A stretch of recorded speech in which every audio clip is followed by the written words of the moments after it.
Assalamualaikum warahmatullahi wabarakatuh.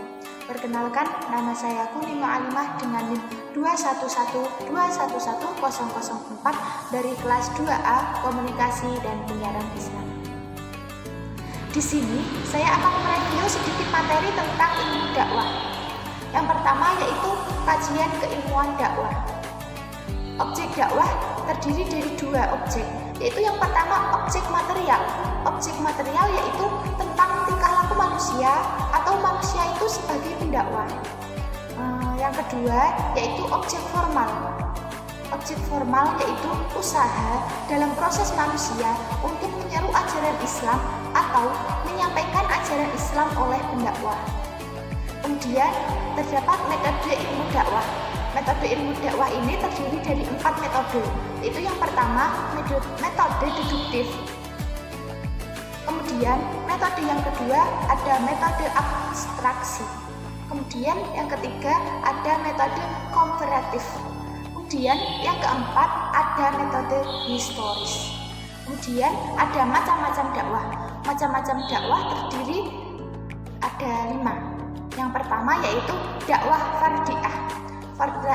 Dakwah fardiyah merupakan metode dakwah yang dilakukan seseorang kepada individu lain atau satu orang untuk kepada banyak dalam jumlah yang kecil dan terbatas.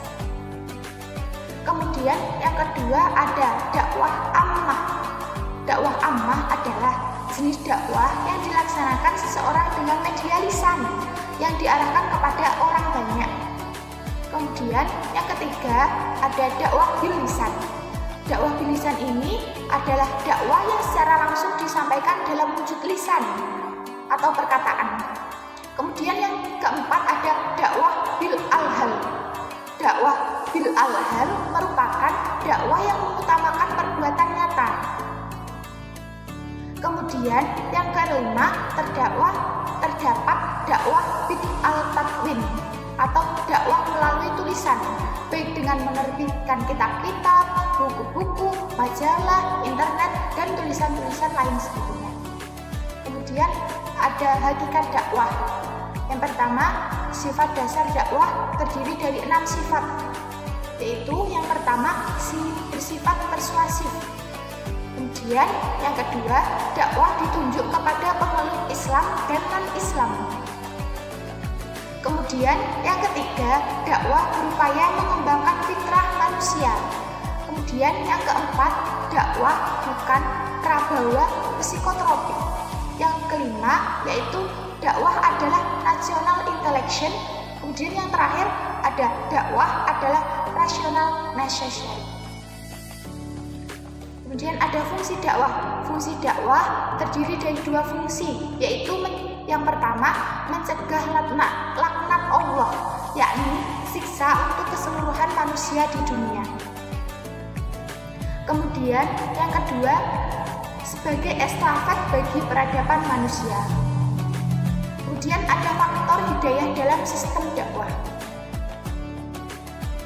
Hidayah sebagai petunjuk informatif, yaitu memberikan pengalaman tentang pesan Islam. Hidayah jenis ini ditujukan kepada masyarakat yang masih membutuhkan banyak informasi ajaran Islam. Hidayah sebagai petunjuk pembinaan, dalam hal ini masyarakat dibimbing untuk menjalankan ajaran Islam. Kemudian ada pesan dakwah. Kata dakwah berasal dari bahasa Arab dakwah.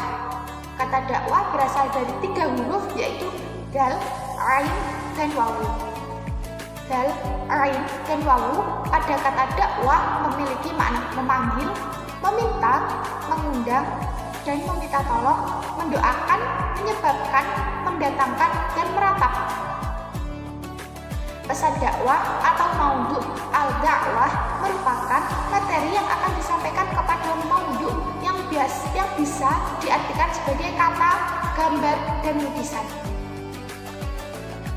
Kemudian pesan dakwah. Yang pertama ada ayat-ayat Al-Quran. Ringkasan Al-Quran terkandung dalam surat Al-Fatihah, yang berarti dalam memahami surat Al-Fatihah kita juga dikatakan memahami kandungan Al-Quran. Kemudian yang kedua, hadis Nabi Shallallahu Alaihi Wasallam. Hadis adalah segala hal yang berkenaan dengan Nabi Muhammad yang meliputi ucapan, perbuatan, ketetapan, sifat, bahkan ciri-ciri fisiknya. Kemudian yang ketiga, pendapat para sahabat Nabi Shallallahu Alaihi Wasallam. Kedekatan para sahabat dan proses belajar langsung kepada beliau, pendapat para sahabat memiliki nilai tinggi. Kemudian yang keempat, pendapat para ulama. Ada dua macam pendapat para ulama, yaitu pendapat yang telah disepakati atau al-muttafaqun alaih dan pendapat yang diperselisihkan atau al-mukhtalaf fih. Pendapat yang pertama lebih tinggi nilainya daripada pendapat yang kedua. Kemudian yang kelima, terdapat hasil penelitian ilmiah. Sebagian besar penelitian ilmiah membantu mengenal lebih dalam makna ayat-ayat dalam Al-Quran. Kemudian ada kisah dan pengalaman teladan. Ketika maudhu kurang tertarik dan kurang yakin terhadap pesan dakwah, pendakwah akan mencari bukti dalam kehidupan nyata dan bertujuan untuk memperkuat argumentasinya. Ada berita dan peristiwa. Pesan dakwah bisa berupa berita suatu kejadian, peristiwanya lebih ditonjolkan daripada pelakunya. Kemudian ada karya sastra. Dengan karya sastra yang bermutu, pesan dakwah akan nampak lebih menarik. Contohnya seperti syair, puisi, pantun, lagu, dan lain sebagainya. Kemudian ada karya seni. Karya seni memuat nilai keindahan yang tinggi, mengacu pada lambang yang bersifat terbuka sehingga bisa ditafsirkan oleh siapapun. Kemudian ada tema pesan dakwah. Menurut Endam Saifuddin Ansori, pokok-pokok ajaran Islam dibagi menjadi 3, yaitu ada yang pertama akidah.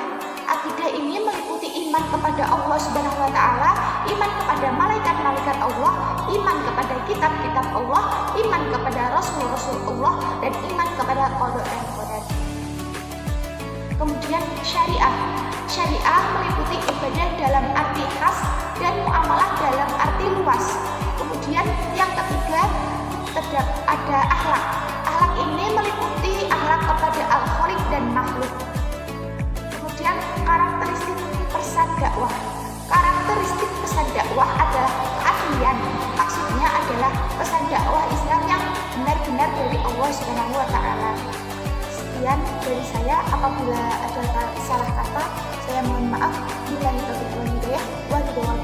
Wassalamualaikum warahmatullahi wabarakatuh.